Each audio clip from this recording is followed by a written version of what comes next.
죽은 사람 때문에 산 사람이 죽을 순 없사오니다.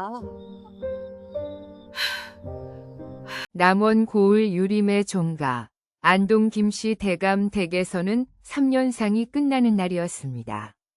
며느리를 들라 이르거라. 대청마루에 자리한 김한묵 대감의 목소리는 낮고 무거웠습니다.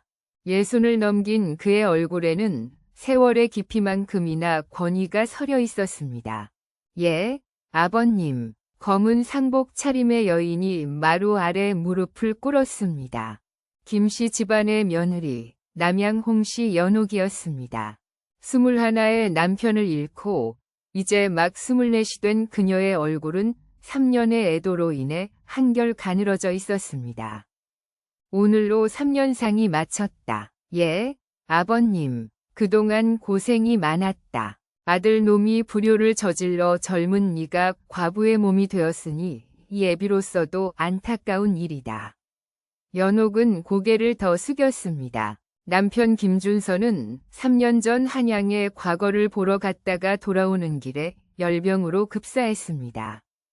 28의 나이, 금술도 좋았고 아이를 가지려던 참이었습니다. 며느리, 고개를 들어 나를 보거라. 연옥이 조심스레 고개를 들었습니다. 시아버지의 눈빛이 예사롭지 않았습니다. 네가 이 집안의 며느리로 들어온 지 5년이 되었다. 그간 효성도 지극하였고 집안일도 잘 거들었다. 비록 자식을 낳지는 못했으나 그것도 하늘의 뜻이려니. 송구하옵니다. 아버님, 내 오늘 한 가지 분부가 있다. 김대감이 잠시 말을 멈추더니 천천히 입을 열었습니다. 내게 수절각을 세워주마. 연옥의 얼굴이 순식간에 굳어졌습니다. 수절각, 과부의 정절을 기리기 위해 세우는 작은 정자. 그것은 곧 평생 재혼하지 않겠다는 맹세이자 살아있는 무덤과도 같은 것이었습니다. 아버님, 그것은 이 집안은 300년 내려온 유림의 종가다. 우리 안동 김씨의 가풍은 곧고 엄하다. 며느리가 개가한다면 그것은 곧 조상님들의 얼굴에 먹칠하는 일이다. 아버님, 소녀의 나이가 이제 겨우. 나도 안다. 24이지.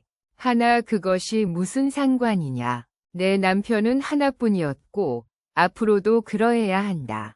여러분, 24입니다. 요즘으로 치면 이제 막 인생이 시작되는 나이 아니겠습니까? 그런데 앞으로 50년, 아니 60년을 혼자 살라는 것이었습니다. 감히 여쭙겠사옵니다. 만약 소녀가 다른 뜻을 품는다면 어찌 되옵니까? 순간 대청마루의 공기가 얼어붙었습니다. 김 대감의 눈빛이 차갑게 식었습니다. 다른 뜻이라니 무슨 말이냐? 그러니까 그것이 소녀도 사람인지라. 며느리. 낮고 무거운 목소리가 연옥의 말을 끊었습니다. 네가 지금 객가를 말하는 것이냐? 이 집안의 며느리가? 아버님, 듣거라. 만약 네가 이 집안을 나가겠다면 당장 쫓아낼 것이다. 하나 내 친정은 이미 몰락하여 갈 곳도 없지 않느냐. 설령 간다 한들 개가한 여자를 누가 거두겠느냐. 관가에서도 과부의 재가는 금하는 일이다. 연옥의 입술이 파르르 떨렸습니다. 시아버지의 말이 옳았습니다. 친정아버지는 이미 세상을 떠났고 오라버니는 빚을 지고 남쪽 어디론가 도망친 상태였습니다. 갈 곳이 없었습니다. 수절각은 보름 뒤 사당 곁에 세울 것이다. 고을 원님께도 말씀드려 정려각까지 받아낼 생각이다. 우리 집안의 효부이자 연녀로서 내 이름이 남을 것이다. 예, 아버님. 연옥의 목소리는 겨우 들릴 듯 말 듯 했습니다. 잘 알아들었다. 물러가거라. 연옥은 비틀거리며 일어나 사랑채를 나섰습니다. 늦은 봄날의 햇살이 눈부셨지만 그녀의 눈에는 아무것도 들어오지 않았습니다. 안채로 돌아가는 길, 연옥은 문득 뒤뜰의 우물가에 멈춰 섰습니다. 까만 우물 속을 들여다보던 그녀의 눈에서 한 줄기 눈물이 떨어졌습니다. 수면에 동그랗게 번지는 파문을 바라보며 연옥은 생각했습니다. 이것이 내 운명인가? 24의 나이로 이미 죽은 목숨이 되는 것이 그때였습니다. 마님, 괜찮으시옵니까? 낮고 걱정스러운 남자의 목소리가 들려왔습니다. 연옥은 고개를 들었습니다. 장작을 한아름 안고 서 있는 젊은 머슴이 눈에 들어왔습니다. 돌쇠냐? 예, 마님. 안색이 좋지 않으신 것 같아 여쭈었사옵니다. 돌쇠. 26살이 머슴으로 이 집에 들어온 지 7년째 되는 사내였습니다. 키가 크고 어깨가 넓었으며 눈빛이 맑고 순박했습니다. 남편이 살아있을 때부터 집안일을 도왔던 사람이었습니다. 무탈하다. 내 할 일이나 하거라. 예, 마님. 돌쇠가 고개를 숙이고 지나가려는 순간 그의 눈과 연옥의 눈이 마주쳤습니다. 찰나의 순간이었지만 연옥은 그의 눈빛에서 무언가를 느꼈습니다. 연민, 안타까움, 그리고 다른 무언가. 연옥은 황급히 고개를 돌렸습니다. 가슴이 이상하게 뛰었습니다. 아니다. 아니야. 그녀는 스스로를 다잡으며 안채로 발걸음을 옮겼습니다. 그날 밤부터 연옥은 잠을 이룰 수 없었습니다. 칠흑 같은 어둠 속에서 홀로 누워있자니 온갖 생각이 머리를 스쳤습니다. 수절갑, 정려갑, 연려. 그 무거운 단어들이 목을 조여왔습니다. 50년을 이렇게 살아야 하는가. 하지만 달리 방도가 없었습니다. 조선의 법도는 엄했고 양반과 과부의 재간은 문중의 수치였습니다. 더구나 친정마저 의지할 곳이 없는 그녀에게 이 집을 나간다는 것은 곧 죽음을 의미했습니다. 나흘째 되는 밤, 연옥은 목이 말라 부엌으로 향했습니다. 모두가 잠든 깊은 밤, 인기척이라곤 없었습니다. 부뚜막에 걸린 물동이에서 물을 떠 마시는데 뒤뜰 쪽에서 희미한 불빛이 보였습니다. 저 시각에 누가 저기 있는가? 궁금함에 연옥은 조심스레 뒤뜰로 나갔습니다. 불빛은 헛간에서 새어나오고 있었습니다. 헛간 문틈으로 살짝 들여다보니 돌쇠가 거적대기를 깔고 앉아 있었습니다. 글을 읽고 있구나. 연옥은 놀랐습니다. 머슴 주제의 글을 읽다니. 그것도 어려운 한문이 아니라 한글로 쓰인 책이었습니다. 등잔불 아래에서 돌쇠는 손가락으로 글자를 짚어가며 조심스레 소리내어 읽고 있었습니다. 산은 높고 물은 어눌하지만 진지했습니다. 연옥은 자신도 모르게 헛간 문을 밀었습니다. 비걱 문이 열리는 소리에 돌쇠가 화들짝 놀라 벌떡 일어났습니다. 마님, 밤늦게 무엇을 하느냐? 그것이 송구하옵니다. 돌쇠는 황급히 책을 감추려 했습니다. 하지만 연옥이 손을 내밀었습니다. 보자, 마님, 내놓으라 하였다. 돌쇠는 어쩔 수 없이 책을 내밀었습니다.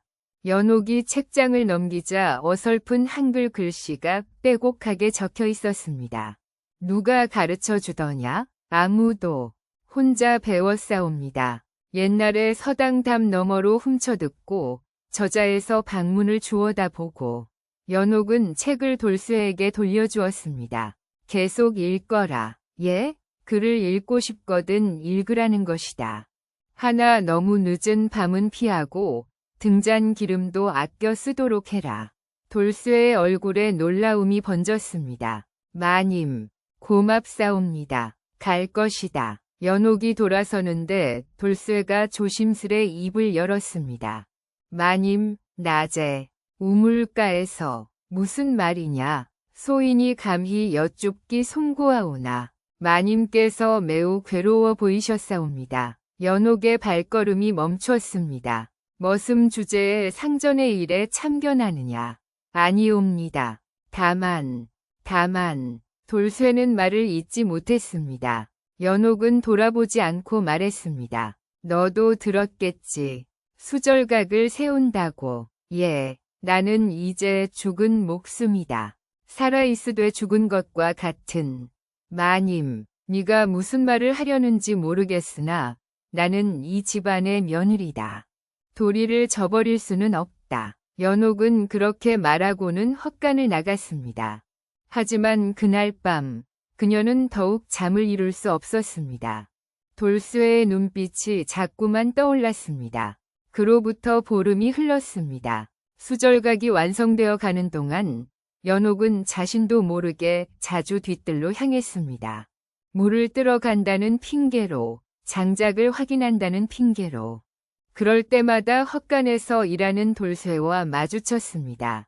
여러분, 이것이 바로 운명이라는 것이었을까요? 아니면 외로움이 만든 착각이었을까요?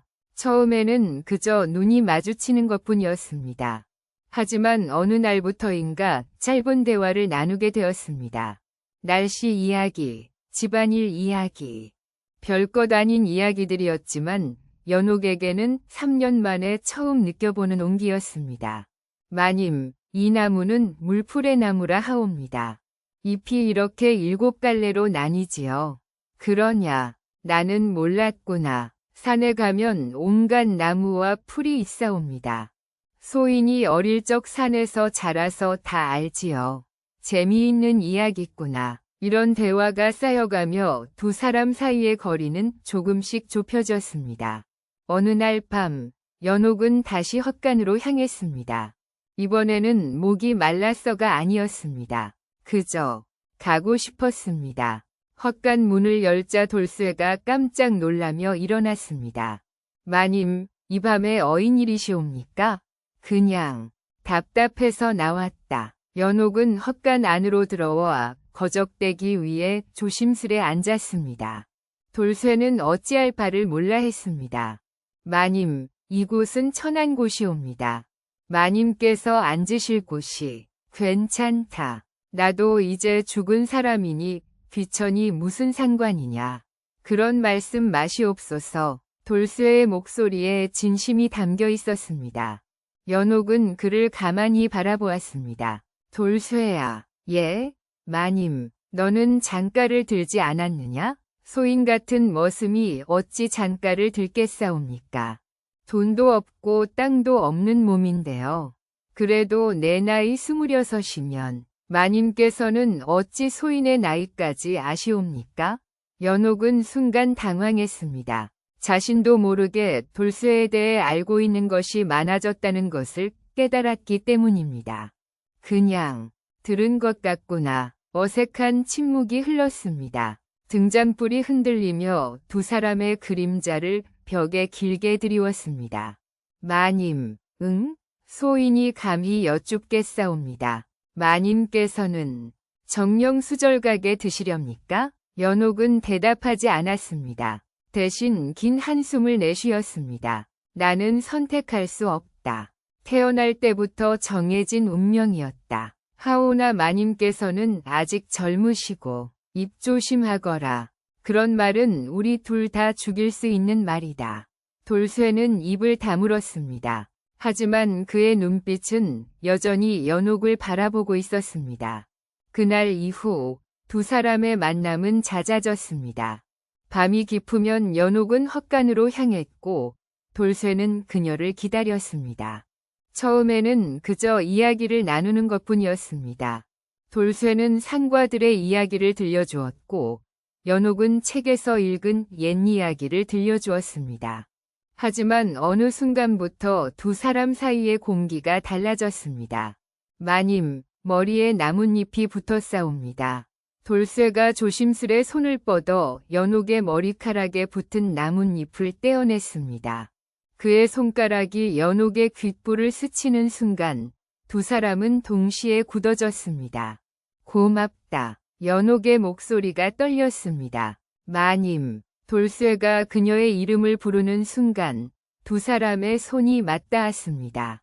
거칠고 투박한 손과 가늘고 부드러운 손. 신분도 다르고 처지도 다른 두 사람이었지만 그 순간만큼은 그저 외로운 남자와 여자일 뿐이었습니다. 안 됩니다. 마님. 이러면 안 되옵니다. 돌쇠가 손을 떼려 했지만 연옥이 꽉 잡았습니다. 나도 안다. 하지만 마님, 소인은 천한 머슴이옵니다. 마님께서는 양반댁 마님이시고요.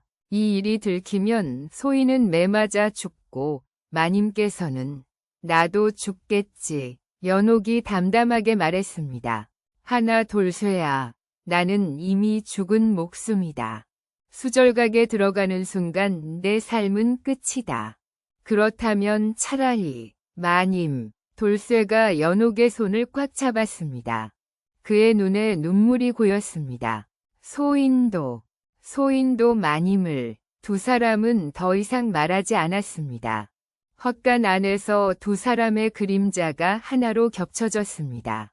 그날 밤 이후 두 사람은 선을 넘었습니다.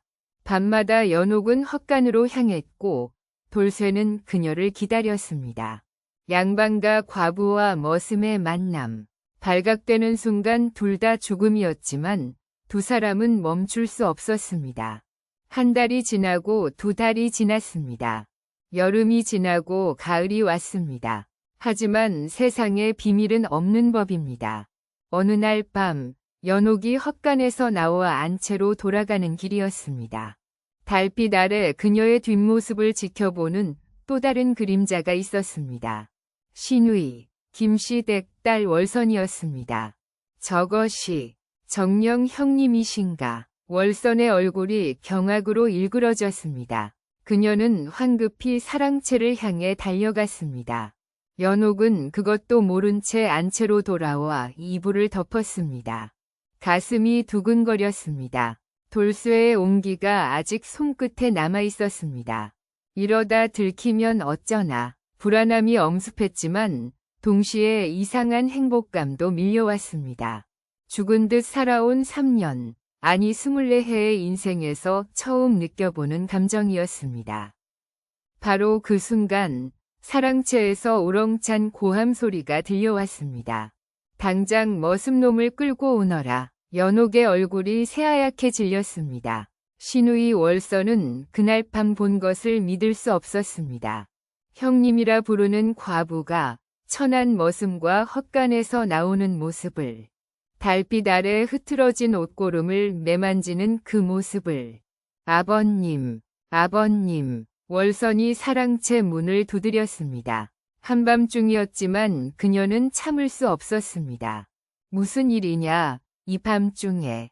김한목 대감이 잠옷 차림으로 나왔습니다. 아버님, 큰일이옵니다. 형님께서, 무슨 소리냐, 또박또박 말해보거라. 월선은 떨리는 목소리로 말했습니다. 형님께서 머슴 돌쇠와 헛간에서. 김대감의 얼굴이 굳어졌습니다. 뭐라고? 지금 무슨 헛소리를 하는 것이냐? 소녀가 똑똑히 보았사옵니다. 한밤중에 헛간에서 나오시는 형님을. 김대감은 잠시 말이 없었습니다. 그의 주먹이 부르르 떨렸습니다. 당장 머슴놈을 끌고 오너라. 하인들이 황급히 헛간으로 달려갔습니다. 얼마 지나지 않아 돌쇠가 끌려왔습니다. 그는 무슨 일인지도 모른 채 마당에 무릎을 꿇었습니다. 이놈, 고개를 들어라. 김대감의 목소리는 얼음장같이 차가웠습니다. 대감마님, 소인이 무슨 잘못을. 입 닥치거라. 내 놈이 감히 이 집안의 며느리와. 돌쇠의 얼굴이 하얗게 질렸습니다. 들킨 것입니다. 대감마님, 그것은 변명하지 마라. 월선이가 똑똑히 보았다 하지 않느냐. 여러분, 조선시대 양반가에서 과부와 머슴이 관계를 맺는다는 것은 죽음보다 무거운 죄였습니다. 신분을 어지럽혔다 하여 두 사람 모두 목숨을 잃을 수 있는 일이었습니다. 이놈을 당장 관가에 넘겨 곤장을 치게 하라. 아니, 그보다 먼저 김대감이 마당에 놓인 장작더미 옆에 도끼를 집어들었습니다. 아버님, 진정하시옵소서. 월선이 놀라 말렸습니다. 비키거라. 이 더러운 놈을 내 손으로.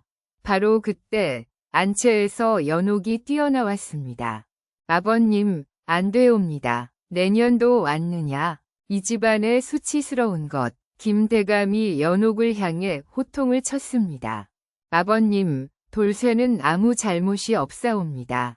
모든 것이 소녀의 잘못이옵니다. 내년의 잘못? 그래, 내년의 잘못이지. 수절각을 세워주겠다 했더니 이게 무슨 짓이냐. 연옥은 땅에 이마를 찌으며 빌었습니다. 소녀가 죽을 죄를 지었사옵니다. 하오나 돌쇠만은 살려주시옵소서. 닥치거라. 내년도 저놈도 다 같은 죄인이다. 김대감이 도끼를 들어올리는 순간 돌쇠가 소리쳤습니다. 대감마님, 소인을 죽이시옵소서. 마님께서는 아무 잘못이 없사옵니다. 모두 소인이 감히 소인을 죽여주시옵소서. 김대감의 손이 멈추었습니다. 그는 도끼를 내려놓고 차가운 목소리로 말했습니다. 좋다. 내 놈을 죽이는 것은 손이 더러워진다. 당장 이 집에서 나가거라. 다시는 이 마을에 얼씬도 하지 마라. 만약 내 놈의 그림자라도 보이면 그때는 관가에 넘겨 죽일 것이다.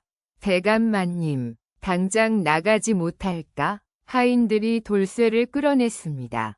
돌쇠는 끌려가면서 연옥을 돌아보았습니다. 두 사람의 눈이 마주쳤습니다. 연옥의 눈에서 눈물이 흘러내렸습니다. 그리고 내년, 김대감이 연옥을 향해 소리쳤습니다. 당장 별채로 들어가라. 내 허락 없이는 한 발짝도 나올 생각 말 거라. 아버님, 이 집안의 체면이 말이 아니다.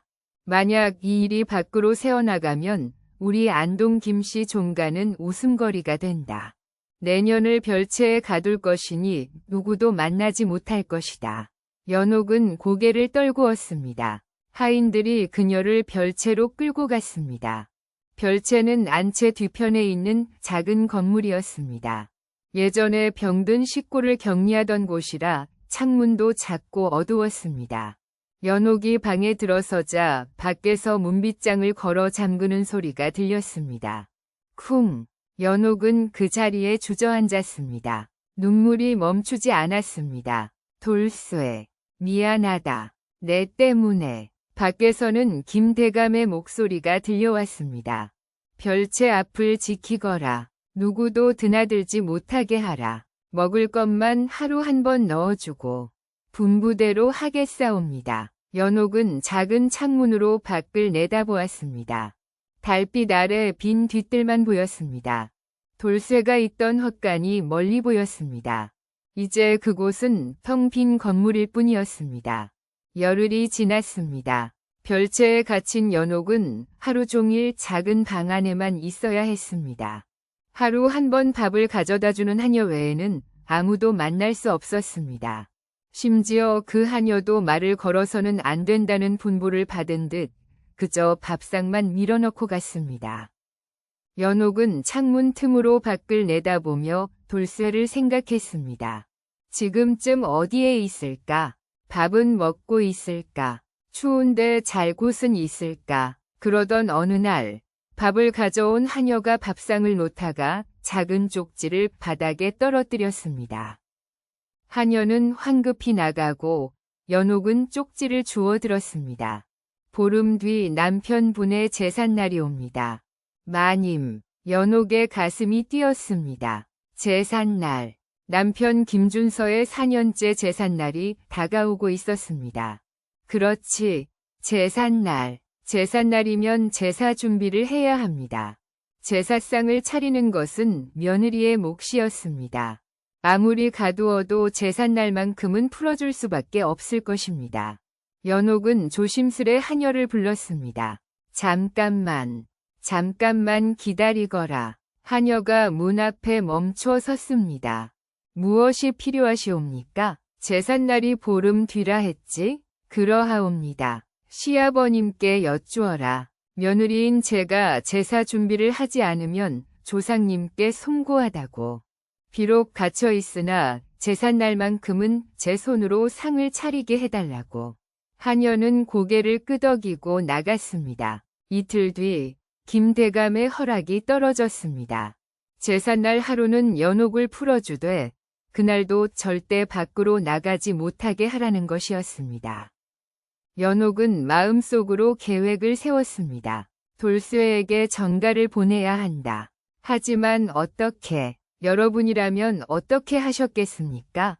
갇힌 몸으로 밖에 있는 사람에게 소식을 전한다는 것은 거의 불가능한 일이었습니다. 그날 밤, 연옥은 치맛자락을 찢어 작은 천조각을 만들었습니다. 그리고 제삿날 밤 도망칠 것이니 마을 어귀에서 기다리라는 글을 한글로 적었습니다. 돌쇠는 한글을 읽을 줄 알았습니다. 문제는 이것을 어떻게 전하느냐였습니다. 며칠을 고민하던 연옥은 밥을 가져오는 하녀를 유심히 관찰했습니다. 그 하녀는 젊었고 가끔 연옥을 바라보는 눈빛에 연민이 서려 있었습니다. 저 아이라면 혹시 어느 날 연옥은 하녀를 불렀습니다. 내 이름이 무엇이냐? 복이라 하옵니다. 마님, 복이야, 너는 나를 불쌍히 여기느냐? 하녀는 잠시 망설이다가 작게 고개를 끄덕였습니다. 마님께서 너무 가엾으시옵니다. 그렇다면 한 가지 부탁을 들어줄 수 있겠느냐? 보기는 두려운 듯 주위를 살폈습니다. 마님, 소녀는 목숨을 걸라는 것이 아니다. 다만 작은 쪽지 하나만 전해주면 된다. 연옥은 품에서 천조각을 꺼냈습니다. 이것을 마을 어귀 주막에 가서 주막 주인에게 주거라. 그리고 돌쇠라는 머슴을 찾는다고 전하거라. 누가 보면 그냥 물건 심부름 가는 척하면 된다. 마님, 소녀가 들키면 네가 들킬 일은 없다. 주막에는 원래 하인들이 자주 왕래하지 않느냐. 장을 보러 간다 하면 그만이다. 보기는 한참을 망설이더니 천조각을 받았습니다. 마님을 위해서라면 한번 해보겠사옵니다. 고맙다, 복야. 내 이 은혜를 잊지 않겠다. 사흘 뒤 보기가 밥을 가져오며 작게 속삭였습니다. 전했사옵니다. 마님, 주막 주인이 돌쇠를 아는 듯했고 며칠 안에 찾아 전해주겠다 하였사옵니다. 연옥은 안도의 한숨을 내쉬었습니다. 이제 제삿날만 기다리면 된다. 드디어 제삿날이 왔습니다. 아침 일찍 하인들이 별채 문을 열었습니다. 열흘 만에 나온 연옥은 햇빛에 눈이 부셨습니다. 마님, 제사 준비를 하시옵소서. 단, 안채 밖으로는 한 발짝도 나가시면 안 되옵니다. 알겠다. 연옥은 안채로 들어가 제사상을 차리기 시작했습니다. 밤낮으로 문을 지키는 하인들의 눈초리가 따가웠지만 그녀는 침착하게 준비했습니다. 제사는 밤 자시, 그러니까 밤 11시에서 새벽 1시 사이에 지냈습니다. 제사상을 다 차리고 나자 김대감과 일가 식구들이 모여들었습니다. 제사가 시작되었습니다. 분향, 강신, 참신, 의식이 하나하나 진행되었습니다. 연옥은 남편의 신이 앞에 무릎을 꿇고 절을 올렸습니다. 여보, 미안하오. 당신을 배신하게 되었소. 하지만 나도 살고 싶소. 제사가 끝나고 음복을 할 시간이었습니다. 모두가 제사상에 음식을 나누어 먹었습니다. 며느리는 별채로 돌아가거라. 김대감이 차가운 목소리로 말했습니다. 아버님, 제사상을 치우는 것도 며느리의 도리이옵니다. 하인들이 하면 된다. 아버님, 제발. 제사를 지낸 이 밤만이라도 남편의 홀령 앞에 있게 해주시옵소서. 김대감은 잠시 생각하더니 고개를 끄덕였습니다. 그래, 오늘 밤은 사당에 머물러도 좋다. 내일 아침 일찍 별채로 돌아가거라. 연옥은 고개를 숙여 인사했습니다. 모두가 사랑채와 안채로 돌아가고 연옥만 사당에 남았습니다. 제사상은 그대로 차려져 있었고 촛불이 희미하게 타고 있었습니다. 밖에는 하인 한 명이 서 있었지만 졸고 있는 듯했습니다. 연옥은 창문 틈으로 밖을 내다보았습니다. 달이 구름에 가려 어두웠습니다. 지금이다. 그녀는 조심스레 뒷문 쪽으로 움직였습니다.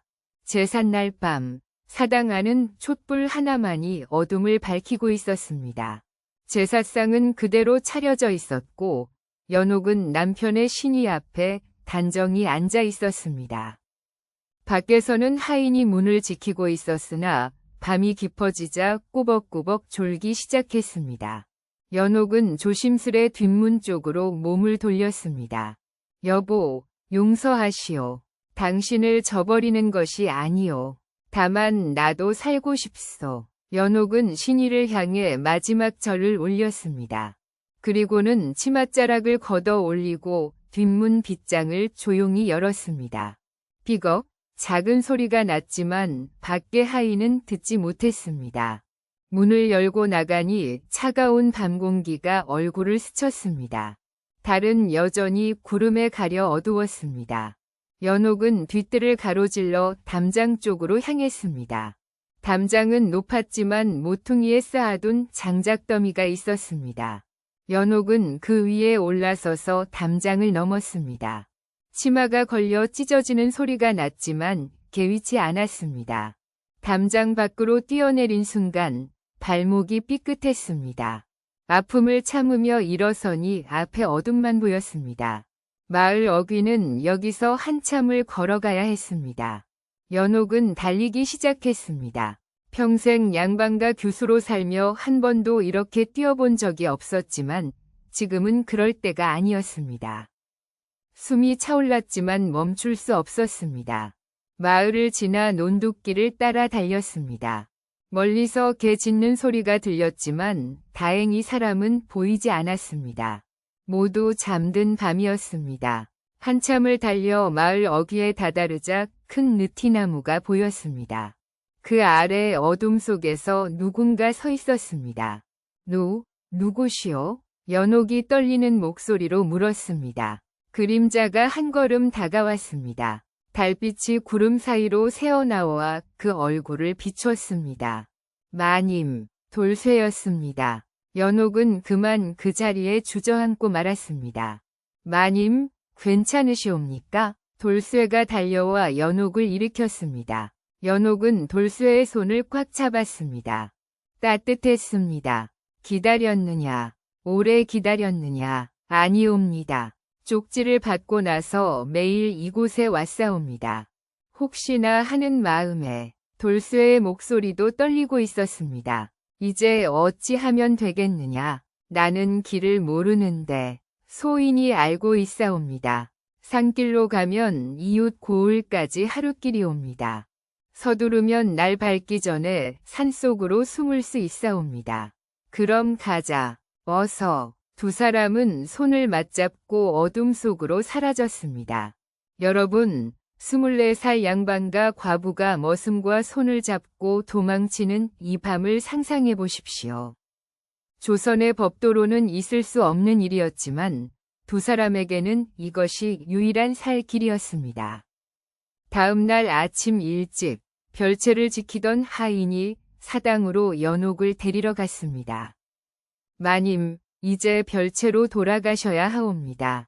대답이 없었습니다. 하인이 사당 문을 열었습니다. 안에는 아무도 없었습니다. 제사상만 그대로 차려져 있고 뒷문이 열려 있었습니다. 큰일 났습니다. 마님께서 사라지셨사옵니다. 하인의 외침에 온 집안이 발칵 뒤집혔습니다. 김대감이 사당으로 달려왔습니다. 이게 무슨 일이냐? 내년들이 문을 지키지 않았단 말이냐. 송구하옵니다. 대감마님. 밤새 지키고 있었사옵니다만 김대감은 뒷문 밖을 살폈습니다. 담장 너머 장작더미 위에 여자 치마 자락이 걸려 있었습니다. 인연이 담을 넘어 도망쳤구나. 당장 찾아라. 하인들이 사방으로 흩어져 연옥을 찾았지만 흔적조차 없었습니다. 김대감의 얼굴이 불그락푸르락 변했습니다. 혹시 그 머슴놈과 신우이 월선이 조심스레 말했습니다. 마을 어귀에 가서 알아보거라. 누가 밤에 수상한 사람을 보지 않았는지. 하인들이 마을을 뒤졌지만 아무도 본 사람이 없다고 했습니다. 밤이 깊어 모두 잠들어 있었던 것입니다. 김대감은 더 이상 참을 수 없었습니다. 이 일이 소문나면 집안의 체면이 말이 아니었지만 그렇다고 그냥 둘 수는 없었습니다. 말을 준비하라. 관하로 간다. 아버님, 그러시면 소문이 닥칠 거라.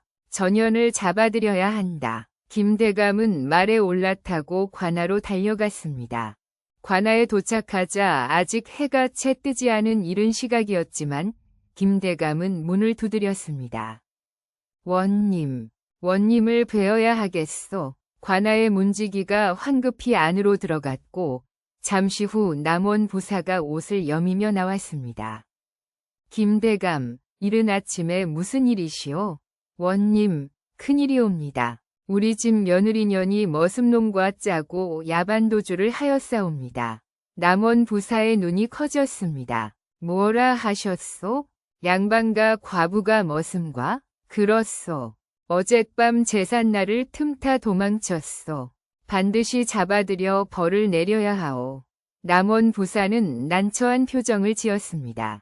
양반가의 추문이라 함부로 떠벌릴 수도 없고 그렇다고 모른 척할 수도 없었습니다. 알겠소. 포졸들을 풀어 찾아보겠소. 하나 김대감, 이 일은 조용히 처리하는 것이 좋지 않겠소? 무슨 소리여. 당장 잡아들여야 하오. 알겠소. 포졸들을 사방으로 보내겠소. 남원 부사가 포졸들을 불렀습니다. 너희들은 사방으로 흩어져 젊은 여자와 사내를 찾아라. 여자는 양반가 복장이고 사내는 머슴 차림이다. 발견하는 즉시 붙잡아 오너라. 분부대로 하겠사옵니다. 포졸 10여 명이 말에 올라타고 사방으로 흩어졌습니다. 그 시각 연옥과 돌쇠는 산길을 오르고 있었습니다. 조금만 더 가면 고갯마루 옵니다. 거기서 쉬었다 가지요. 돌쇠가 뒤를 돌아보며 말했습니다. 연옥은 숨이 차올랐지만 고개를 끄덕였습니다. 괜찮다. 계속 가자. 평생 안채에서만 살던 연옥에게 산길은 험했습니다. 치마는 찢어지고 버선은 헤어졌으며 발에는 물집이 잡혔습니다. 하지만 멈출 수 없었습니다. 고갯마루에 올라서자 뒤편으로 남원 고을이 아스라이 보였습니다. 연옥은 잠시 그쪽을 바라보았습니다. 후회하시옵니까? 돌쇠가 조심스레 물었습니다. 아니다. 저곳으로 돌아가면 나는 죽은 목숨이다. 차라리 이렇게 도망쳐서 하루라도 더 살고 싶다. 마님, 이제 마님이라 부르지 마라. 우리는 이제 같은 처지다. 두 사람은 다시 산길을 내려가기 시작했습니다. 해가 중천에 떴을 무렵 저 멀리 말 탄 사람들이 보였습니다. 저건 포졸들이옵니다. 돌쇠가 놀라 소리쳤습니다.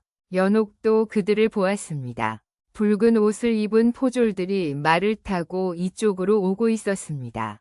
어서 숨어야 하옵니다. 돌쇠가 연옥의 손을 잡고 숲속으로 뛰어들었습니다. 두 사람은 나무 뒤에 숨어 숨을 죽였습니다. 포졸들이 산길을 따라 올라왔습니다. 말발굽 소리가 점점 가까워졌습니다. 이 근처를 잘 살펴라. 여자와 사내가 같이 다닌다 했다. 예, 나리. 포졸들이 사방을 둘러보며 지나갔습니다. 연옥은 돌쇠의 손을 꽉 잡고 숨을 참았습니다. 심장이 터질 듯 뛰었습니다. 다행히 포졸들은 두 사람을 발견하지 못하고 지나갔습니다. 말발굽 소리가 멀어지자 돌쇠가 작게 말했습니다. 큰 길로는 갈 수 없겠사옵니다. 산속으로 돌아가야 하옵니다. 얼마나 더 가야 하느냐? 이웃 고을까지는 아직 멀었사옵니다. 하나 산속 깊은 곳에 오두막이 하나 있사옵니다. 옛날 나무꾼들이 쓰던 곳인데 지금은 아무도 없을 것이옵니다. 두 사람은 다시 깊은 산속으로 들어갔습니다. 길도 없는 곳을 헤치고 나아가니 옷은 더욱 찢어지고 얼굴에는 나뭇가지 자국이 났습니다. 해가 기울 무렵 드디어 작은 오두막이 보였습니다. 낡고 허름했지만 비를 피할 수는 있을 것 같았습니다. 여기서 하룻밤 쉬었다 가지요. 날이 어두워지면 포졸들도 산속까지는 오지 못할 것이옵니다. 연옥은 오두막 안으로 들어가 주저앉았습니다. 온몸이 쑤시고 아팠습니다. 돌쇠가 밖에서 나뭇가지를 주워다 불을 피웠습니다. 배고프시겠사옵니다. 소인이 산나물이라도 뜯어오겠사옵니다. 돌쇠가 밖으로 나가려는데 연옥이 그의 손을 잡았습니다. 가지 마라. 혹시라도 포졸들이 걱정 마시옵소서. 이 산은 소인이 잘 아는 곳이옵니다. 돌쇠가 나가고 연옥은 혼자 남았습니다. 불빛이 흔들리며 오두막 안을 비췄습니다. 연옥은 문득 자신의 처지가 실감났습니다. 양반과 마님에서 도망자 신세가 된 것입니다. 앞으로 어찌 될지 알 수 없었습니다. 하지만 이상하게도 후회는 없었습니다. 그때 밖에서 말발굽 소리가 들려왔습니다. 산속 오두막에서 하룻밤을 보낸 연옥과 돌쇠는 날이 밝자마자 다시 길을 나섰습니다. 포졸들의 추적을 피해 사흘을 더 걸어 이웃 고을 덕산에 도착했습니다. 여기는 소인이 어릴 적 살던 곳이옵니다. 아는 이가 하나도 없으니 숨기에는 안성맞춤이옵니다. 돌쇠가 마을 어귀를 바라보며 말했습니다. 작은 마을이었습니다. 초가집 20채 남짓이 옹기종기 모여있고 논밭이 펼쳐져 있었습니다. 이제 어찌하면 되겠느냐? 연옥이 물었습니다. 평생 안채에서만 살던 그녀에게 이 세상은 낯설기만 했습니다. 우선 머물 곳을 찾아야 하옵니다. 소인이 품을 팔아 돈을 벌면 작은 방이라도 얻을 수 있을 것이옵니다. 두 사람은 마을로 들어갔습니다. 찢어진 옷에 흙투성이가 된 모습이었지만 다행히 아무도 이상하게 보지 않았습니다. 이 마을 사람들에게 그들은 그저 떠돌이 부부로 보였을 뿐입니다. 저기 빈 집이 하나 있사옵니다. 돌쇠가 마을 끝자락에 허름한 초가집을 가리켰습니다. 지붕이 군데군데 허물어지고 벽도 성한 데가 없었습니다. 주인이 있겠느냐? 물어보겠사옵니다. 돌쇠가 이웃집 문을 두드렸습니다. 백발의 노파가 나왔습니다. 누구시오? 할멈, 저희 부부가 먼 곳에서 왔사옵니다. 저 빈집에 주인이 있사옵니까? 노파가 두 사람을 위아래로 훑어보았습니다. 저 집은 주인이 죽고 비어있지. 들어가 살려거든 마을 이장님께 여쭈어 보게. 고맙사옵니다. 이장을 찾아가 사정을 이야기하니 흔쾌히 허락했습니다. 대신 가을거지 때 품을 팔아 집세를 내라는 조건이었습니다. 고맙습니다, 이장님. 연옥이 허리를 굽혀 인사했습니다. 이장이 고개를 끄덕이며 물었습니다. 그런데 두 사람은 어디서 오셨소? 돌쇠가 재빨리 대답했습니다. 저희는 남쪽 마을에서 왔사옵니다. 흉년이 들어 살 곳을 찾아 떠돌다가 이곳에 당도했사옵니다. 그렇군. 요즘 세상이 어려워 떠도는 이들이 많지. 여자는 무엇을 하오? 바느질을 할 줄 압니다. 연옥이 조심스레 대답했습니다. 그래? 마침 잘 되었구만. 우리 마을에 바느질 잘하는 이가 없어서 불편했는데. 마을 사람들 옷이라도 기워주면 약간의 돈은 벌 수 있을게요. 두 사람은 그날부터 빈 집에 들어가 살기 시작했습니다. 지붕을 고치고 벽을 메우는 데만 며칠이 걸렸습니다. 돌쇠는 새벽부터 저녁까지 남의 집 논밭에서 일했고 연옥은 마을 사람들의 옷을 기웠습니다. 여러분, 양반과 마님이 머슴의 아내가 되어 바느질로 끼니를 이어가는 모습을 상상해 보십시오. 하지만 이상하게도 연옥의 얼굴에는 웃음이 있었습니다. 여보, 오늘은 이장님 댁 옷을 3벌이나 기웠어. 쌀 1되를 받았어. 연옥이 돌쇠에게 작은 쌀 보따리를 보여주었습니다. 돌쇠가 환하게 웃었습니다. 잘하셨소, 마. 아니, 여보. 소인도 오늘 품삯으로 무한단을 얻어왔어. 두 사람은 서로를 마님과 머슴이 아닌 여보라 부르기로 했습니다. 이제 그들은 부부였습니다. 비록 혼인 절차를 밟지는 않았지만 서로를 의지하며 살아가는 진짜 부부였습니다. 배고프시겠소. 제가 저녁을 지어 올리겠소. 연옥이 아궁이에 불을 지폈습니다. 평생 음식을 해본 적 없던 그녀였지만 이제는 제법 밥을 지을 줄 알게 되었습니다. 여보, 제가 도와드리겠소. 돌쇠가 물을 썰며 말했습니다. 아니요, 여보는 하루 종일 일하느라 고단하셨을 텐데. 제가 할 수 있소. 얼마 후 보리밥과 된장국이 차려졌습니다. 초라한 상이었지만 두 사람에게는 그 어떤 진수성찬보다 맛있었습니다. 여보, 연옥이 밥을 먹다 말고 돌쇠를 불렀습니다. 왜 그러시오? 이상하게도 지금이 행복하오. 이렇게 가난하고 힘든데도 돌쇠의 눈가에 눈물이 맺혔습니다. 소인도 그렇소. 평생 이렇게 행복해 본 적이 없소. 두 사람은 손을 맞잡았습니다. 거친 손과 거친 손. 이제 연옥의 손도 예전처럼 부드럽지 않았습니다. 바느질과 빨래로 거칠어진 손이었습니다. 석 달이 흘렀습니다. 두 사람은 마을에 완전히 자리를 잡았습니다. 마을 사람들은 그들을 의심 없이 받아들였습니다. 부지런하고 착한 부부라며 칭찬하는 이들도 있었습니다. 1년이 흘렀습니다. 연옥과 돌쇠는 여전히 덕산 마을에서 살고 있었습니다.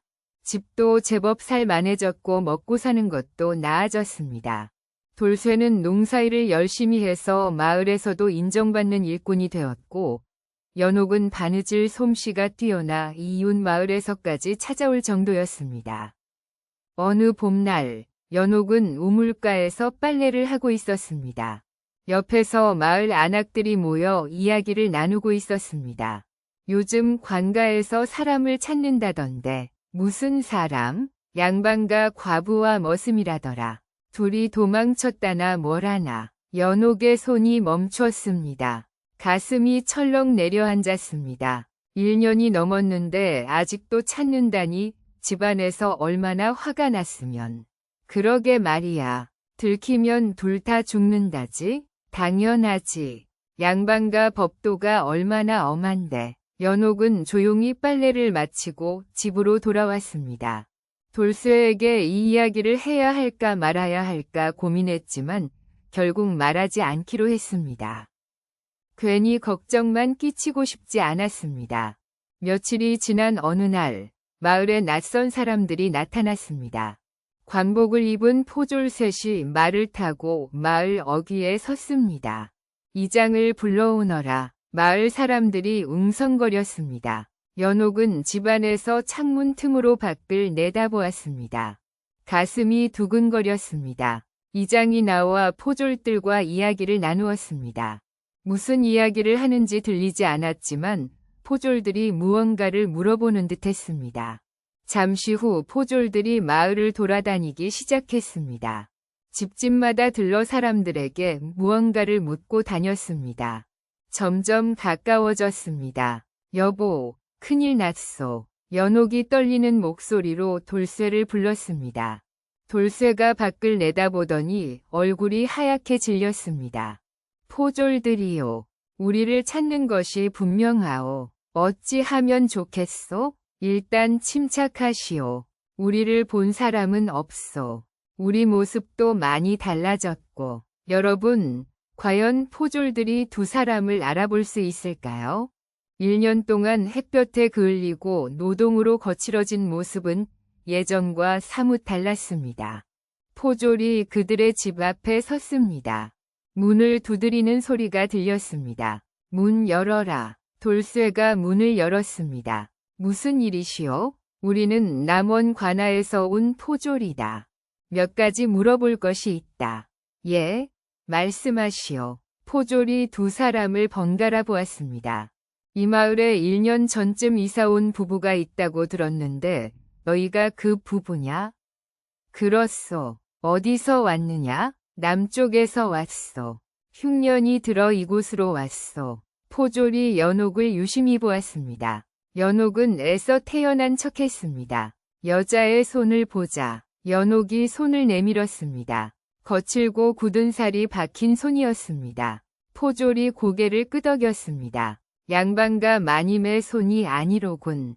좋다. 물러가라. 포졸들이 다음 집으로 향했습니다. 두 사람은 문을 닫고 서로를 껴안았습니다. 온몸이 떨렸습니다. 다행이요. 다행이요. 포졸들은 마을을 다 돌아본 후 이장을 다시 불렀습니다. 이장, 1년 전에 이사온 부부 말고 다른 낯선 사람은 없었느냐? 없었사옵니다.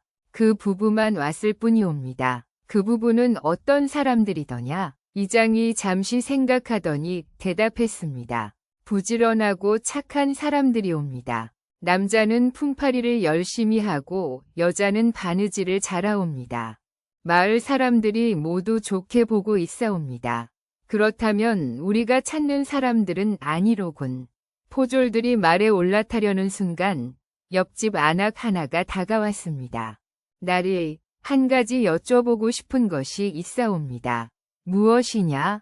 그 부부가 혹시 무슨 죄를 지었사옵니까? 양반과 과부와 머슴이 도망친 것이다. 보면 바로 알아볼 수 있다. 여자는 고운 피부에 가는 손을 가졌고 말씨도 고상하다. 안악이 고개를 끄덕였습니다. 그렇다면 우리 마을의 그 부부는 아니옵니다. 여자는 손이 거칠고 말씨도 평범하옵니다. 포졸들이 고개를 끄덕이고 말에 올라탔습니다. 이 마을에는 없는 모양이다. 다른 마을로 가자. 포졸들이 마을을 떠나자 마을 사람들이 모여 수군거렸습니다. 양반과 과부가 머슴과 도망쳤다니 세상에. 들키면 죽는다는데 불쌍하구만. 그래도 사랑하는 사람과 함께 있으니 행복하지 않겠소? 이장이 마을 사람들을 보며 말했습니다. 여러분, 오늘 일은 모두 잊으시오. 우리는 아무것도 보지 못했고 아무것도 모르오. 마을 사람들이 고개를 끄덕였습니다. 모두 알고 있었습니다. 저 부지런한 부부가 누구인지. 하지만 아무도 말하지 않았습니다. 연옥은 그날 밤 돌쇠와 마주 앉아 눈물을 흘렸습니다. 마을 사람들이 우리를 지켜주었소. 그렇소. 고마운 분들이요. 이제 안심해도 되는 것이요? 돌쇠가 연옥의 손을 잡았습니다. 아직은 아니요. 포졸들이 언제 또 올지 모르오. 하지만 마을 사람들이 우리 편이니 조금은. 그 순간 밖에서 말발굽 소리가 들려왔습니다.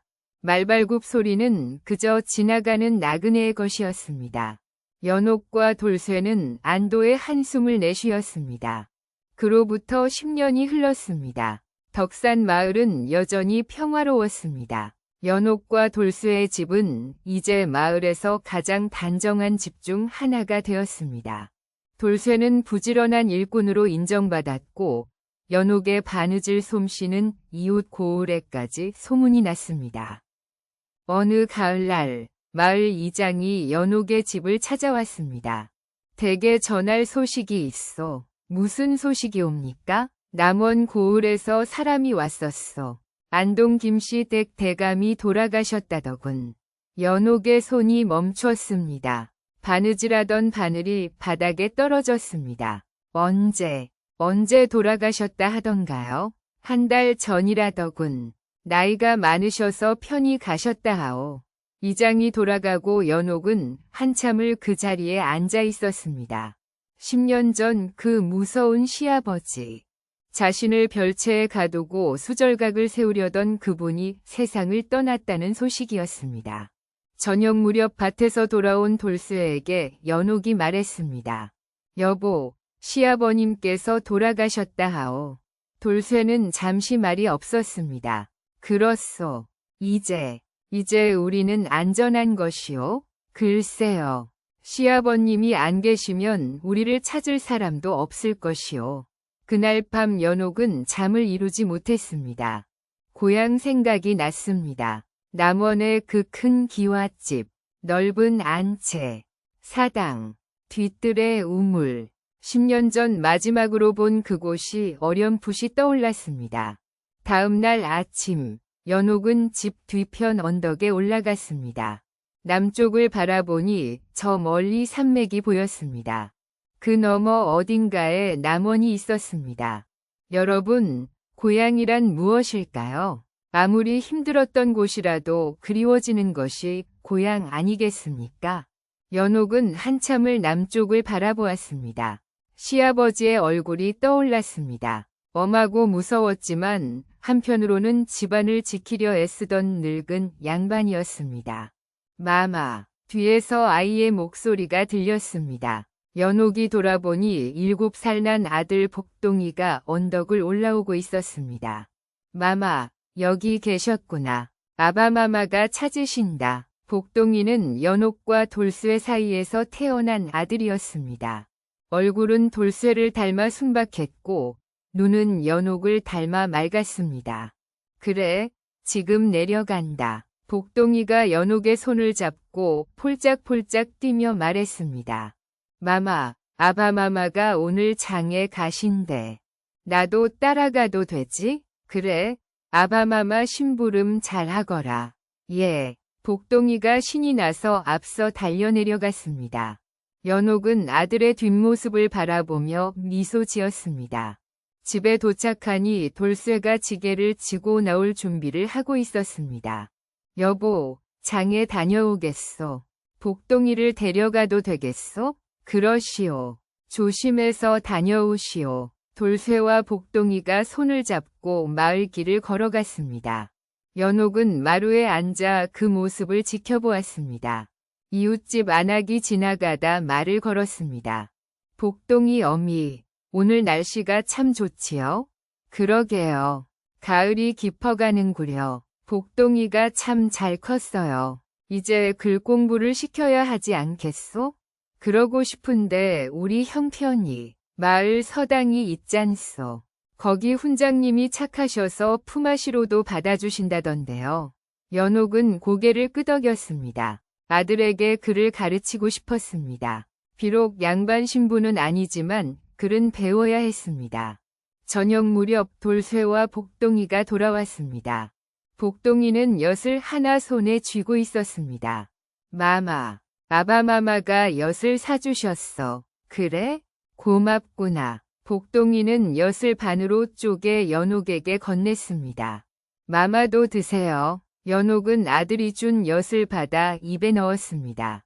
달콤했습니다. 눈가에 눈물이 맺혔습니다. 밤이 되어 복동이를 재운 뒤 연옥과 돌쇠는 마루에 나란히 앉았습니다.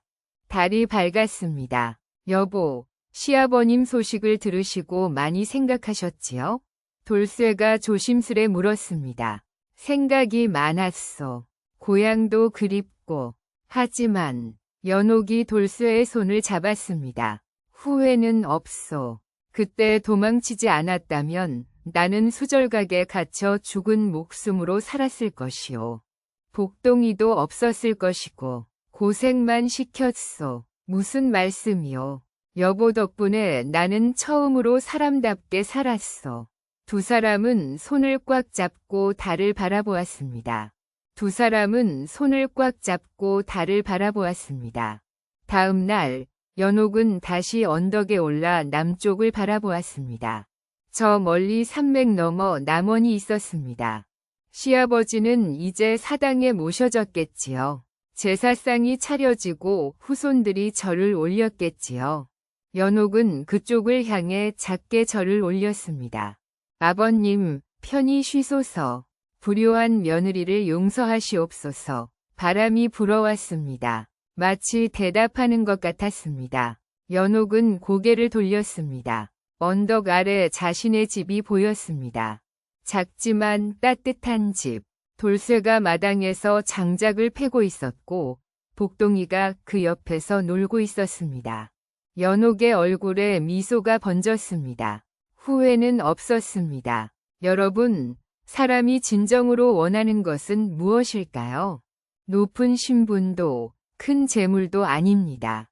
자신을 사랑하는 사람과 함께 사람답게 사는 것 아니겠습니까? 연옥은 언덕을 내려와 집으로 향했습니다. 복동이가 달려와 연옥의 치마를 잡았습니다.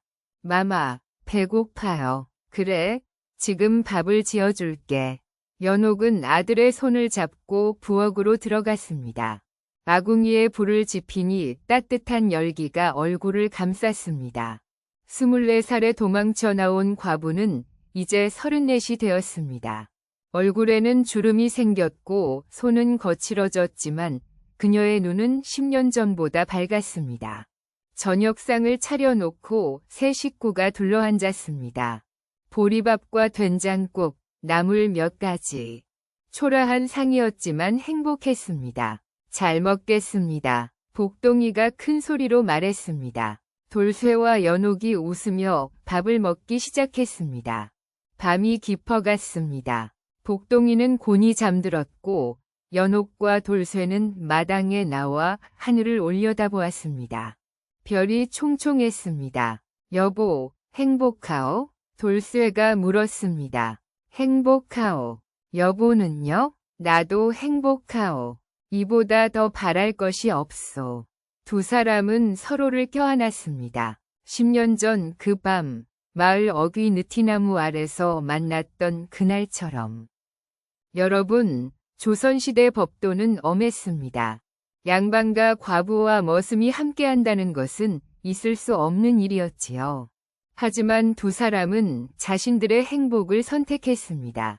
죽음을 무릅쓰고 도망쳐 나와 10년을 함께 살았습니다. 시아버지가 돌아가신 뒤에도 연옥은 고향으로 돌아가지 않았습니다. 그곳에는 이미 그녀의 자리가 없었습니다. 그녀의 자리는 여기, 이 작은 마을, 이 작은 집, 사랑하는 사람들 곁이었습니다. 세월이 더 흘러 복동이는 장성하여 장가를 들었습니다. 연옥과 돌쇠는 손주를 보았습니다. 마을 사람들은 그들을 부지런하고 착한 부부라 칭찬했습니다. 아무도 그들의 과거를 묻지 않았습니다. 연옥은 가끔 언덕에 올라 남쪽을 바라보았습니다. 하지만 이제는 그리움보다 감사함이 더 컸습니다. 그때 도망쳐 나온 선택이 옳았다는 것을 삶이 증명해 주었습니다. 여러분, 때로는 정해진 운명을 거스르는 용기가 필요합니다. 연옥과 돌쇠는 그 용기로 자신들의 삶을 살았습니다. 가난했지만 행복했고 천했지만 떳떳했습니다. 이것이 바로 진정한 삶이 아니겠습니까?